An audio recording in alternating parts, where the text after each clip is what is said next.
G'day, Aaron here, Rustic Traders, May 2025, Brisbane, Australia.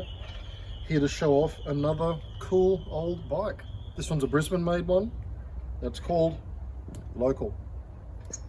So naturally, it's hard to find information on a brand name like that because you type in local bicycle brand and Google just wants to show you all your bike shops in the area that you can go to. But anyway, I do know a little bit about the brand. Started in like the 1920s by a guy called Bob Todd. I know that name because some of the head badges on the earlier ones have his name on there. They were a South Brisbane made brand, just near West End, South Brisbane. It's an actual suburb. Now this one is a nice one. It's got nice lug work on there. You can see it's got some really sort of fancy lug work. If anything, it's the same lugs that your 5-star has.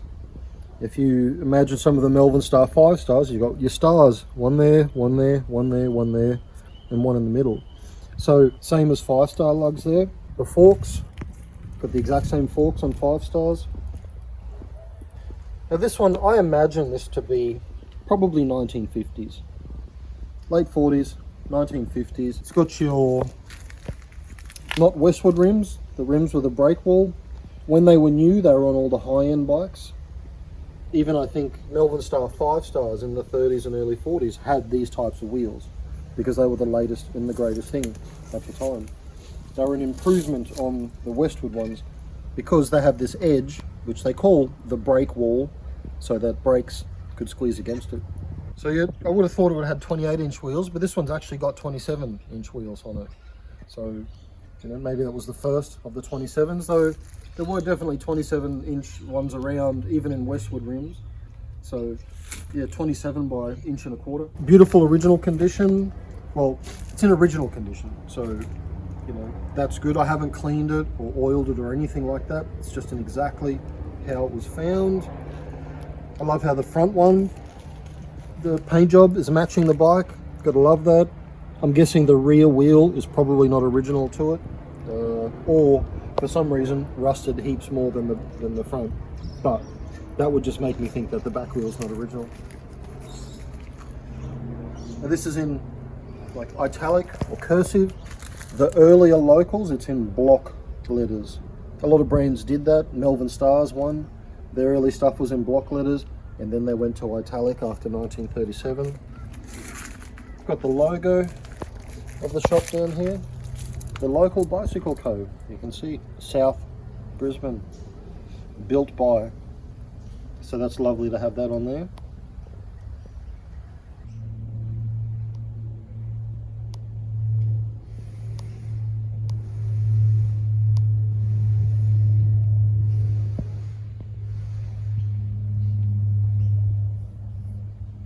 You can see it better on this side, but the winged wheel there at the back. Lots of companies had that as their sort of mascot. Motorcycle companies as well, you'll know. And the reason was, you know, when bicycles and motorcycles were new, this was flying because you either had a horse-drawn cart or you walked everywhere. You had to have money to have a cart. People that had bicycles, it was like flying. 120 years ago, having a bicycle was flying. That's why, actually, if you look at old black and white photos from turn of the century and stuff, big family photo at the front of the old Queenslander, the old house. If someone owned a bicycle, it was in the photo. They were holding it in the photo because they were prized possessions. You could get around. People could walk at 4 or 5 kilometers an hour. You could get on your bicycle and get 30 kilometers in an hour, 40 kilometers an hour probably. So they were prized possessions. And you imagine that, cruising along 40 kilometers an hour on a bicycle, going down a hill. That was flying. Just like when we were kids. Felt like flying. So it would have had a decal on the front there. Looks like it's the same one that's on the seat tube, but it's rubbed off. There was probably a basket here or something like that. Some of the baskets have that thing that rests on there and just over time wears it off, unfortunately. But still, there's remnants of it there. And what a lot of people did back in the day, you'll see them on old bikes, a little bit of string or leather, like a leather strap around the hub. And that was so while you were pedaling, it was keeping the hub clean. I mean, this one obviously hasn't turned in a very long time, but probably actually you can sort of see the rust mark there of where this would have been rubbing off the grease and dust from the center, keeping the hub cleaner. Pretty early seat on there, spring at the front, sprung at the back. Now this is a Dunlop seat.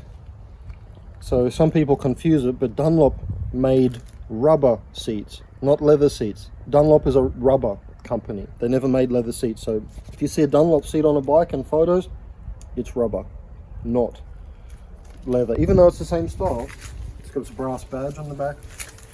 It's always nice. I've had some completely worn out seats where I put the badge on eBay.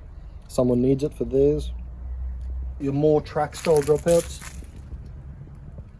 Probably not a track bike with the loop on there to put your mud guard, but they're a track style dropout. So anyway, I just got this one, literally just got it today. Thought I'd show it off to you. Beautiful bike, made here, South Brisbane in Queensland. Love the Queensland made stuff. Beautiful bike. Stay tuned for more bikes.